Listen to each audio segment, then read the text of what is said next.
전 세계 테니스 천재의 각축장인 그랜드 슬램.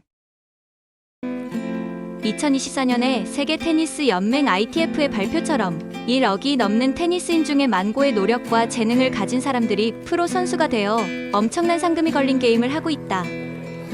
사실 세계 1000위만 들어도 상위 0.01% 이내의 선수들이다. 그런데 이런 속에서 세계 1위는 그들 중에서도 레벨이 다른 괴물이라 해도 과언이 아니다. 그렇다면 톱랭커와 1000위권 선수들의 차이는 뭘까? 기술에서는 샷의 정확도, 스핀, 구질 다양성, 코트 커버 범위에서 확연한 차이가 존재한다. 피지컬에서도 톱랭커의 선수들은 체력, 회복력, 스피드, 파워 모두 마치 완전체에 있다고 말할 수 있다. 멘탈에서도 큰 경기에서 긴장을 다스리는 능력, 매 순간 집중하는 능력 등에서 차이가 있다.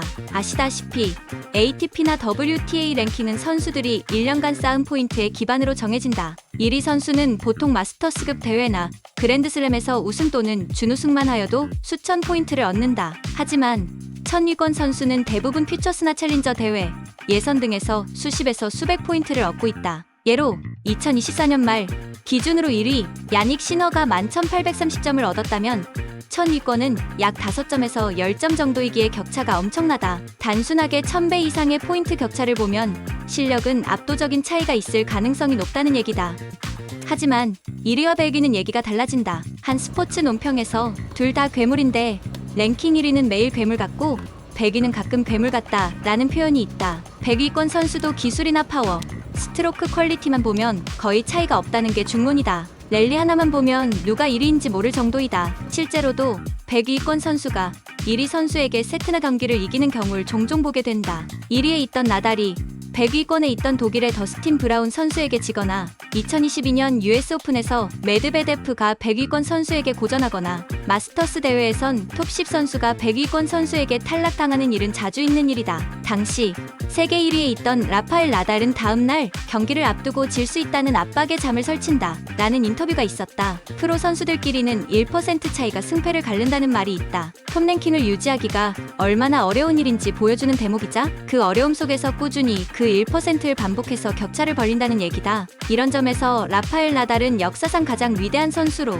남을 수 있는 이유가 앞으로도 상당 기간 깨지지 않는 기록을 남겼는데 바로 연속 912주거의 20년간 톱10에 있었다는 거다. 페더러로 조코비치도 하지 못한 대기록인 거다. 랭킹 1위와 100위 선수 간의 기술적 차이는 미세함 속에서 전술 및 경기 운영 능력, 심리적 안정성, 경험 등에서의 격차를 벌리며 막상막하의 차이로 꾸준한 성과를 이어가고 있다. 빅3 시대에서 나달은 위로는 페더러를, 아래로는 조코비치의 추격을 받으며 치열한 게임에 놓여 있었다. 페더러가 처음으로 그랜드슬램 대회를 제패한 2003년 윈블던부터 조코비치가 마지막으로 그랜드슬램 대회를 제패한 2023년 US 오픈까지 81개 그랜드슬램 대회 중 빅3의 우승은 총 66회에 이른다. 그중 나달이 손에 쥔 것은 딱 3분의 1인 22회. 이들은 테니스 역사에 남을 명승부를 펼치며 한 시대를 보냈다. 전 세계 수많은 테니스 천재들의 무수한 강력한 도전이 있었지만 그 작은 차이 속에서 빅3는 천재의 재능과 만고의 노력으로 대기록을 만들어낸 것이다. 특히 이 상황 속에서도 나달은 롤랑가로스 우승 14회, 승률 97%를 달성했고 멀티 그랜드슬램 우승, 최연소 골든 그랜드슬램 우승에 당분간 깨지질 않을 대기록을 남겼다. 치열한 경쟁 속에 나달의 비결은 무엇일까? 한마디로 명확한 전술과 전략을 가지고 경기에 임했다는 것이다. 한 인터뷰에서 로저와의 경기 전략은 명확했다. 나는 항상 그의 백핸드를 공격했다. 비록 다운더라인을 칠 기회가 있어도 치는 것은 두 가지 경우뿐이라고 내 자신에게 말했다. 하나는 위너를 노릴 때, 다른 하나는 그를 코트 한켠으로 몰아서 공간을 만들 필요가 있을 때다. 반면 그는 그것을 피하려고 좀 더 공격적으로 플레이했다. 그가 포핸드를 칠 때마다 나는 한 발짝씩 뒤로 물러났다. 잘 알려진 대로 나달은 페더러의 백핸드 쪽 공략과 페더러의 포핸드 공격에는 뒤로 물러서 랠리를 준비했고 조코비치를 상대할 때는 슬라이스를 많이 사용하였고 각도가 큰 샷보다는 센터를 노릴 때가 더 좋을 때도 있었고 공간을 만들어도 그때 원샷, 원킬을 하지 않으면 반대로 당한다 라는 명확한 전술과 전략을 가지고 대했다는 거다. 이쯤에서 우리 동호인의 실력은 어느 정도일까? 간혹 동호인 중에 NTRP 5점대를 거론하며 선수와 경기에 어느 정도 따라갈 수 있다고 말하는 경우가 있다. 그들과 우리와의 격차를 단적으로 비교해 볼 수 있다. NTRP 5점대의 동호인과 천위권 선수와의 비교는 이렇다. 서브는 180에서 200km와 120에서 140km의 차이가 있다. 세컨드 서브는 불안정과 안정의 차이가 있다. 포핸드 스트로크와 풋워크는 5세트 풀매치를 소화할 수 있는 체력과 2게임에서 3게임만 해도 해롱되는 차이라 볼 수 있다. 서브는 단 한 개의 리턴이 불가능하고 랠리, 속도, 각도, 깊이는 절대적으로 밀리는 상태라고 봤을 때 3세트 게임에서 모두 6대0일 가능성이 99%가 된다. 체력과 근력의 차이는 테니스의 절대적 관계이다. 예로 여자 테니스 최강 피지컬 세레나 윌리엄스 당시 22권 2위, 203위권에 있는 독일의 남자 선수에게 6대2로 진 사례가 있다. 남자 702권 선수와 대결에서도 어렵다는 게 중론이었다.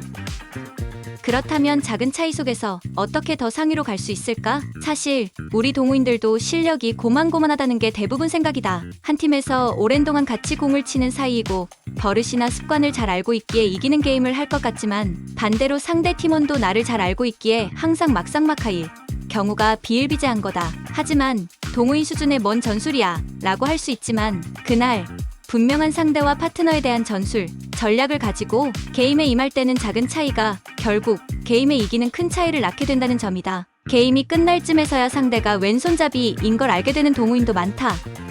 적어도 첫 서브를 넣고 짧아진 리턴 공을 중앙으로 3개, 포핸드 처리한다 라는 생각을 가지고 시작하는 것에는 몸의 반응이 달라질 수 있다. 단순 동작에 넘기기 바쁜 것보다 나름 전술, 전략으로 매 샷을 치는 것에는 많은 차이가 생겨난다. 이런 전술 전략을 가지고 이에 더해지는 개인의 데이터가 쌓이면 테니스의 많은 부분이 눈에 들어오기 마련이다. 동호인은 한 번씩 우물 안의 개구리가 아닌지 자문해봐야 한다. 특히 구력만 많거나 레슨, 지적을 받기 싫어하는 성향과 단순 운동으로만 생각하는 동호인들은 보는 테니스와 하는 테니스에서 우물 안의 개구리일 경우가 많다. 적어도 포핸드가 좋은 팀원, 백핸드가 좋은 팀원, 서브가 좋은 팀원, 슬라이스가 좋은 팀원이 있기 마련이다. 그들에게서 각각의 배울 점을 찾아 조언을 구하는 자세가 더 가성비 좋은 레슨이 될 수 있다. 동호인의 세월은 점점 더 발전하기보다 실력과 근력이 줄어들기 마련이다. 프로 선수처럼 매일 점검을 받는 것도 훈련을 받는 것이 아니기에 자가 점검과 팀원의 조언이나 지적만이 유지하거나 발전에 도움이 될 수 있다.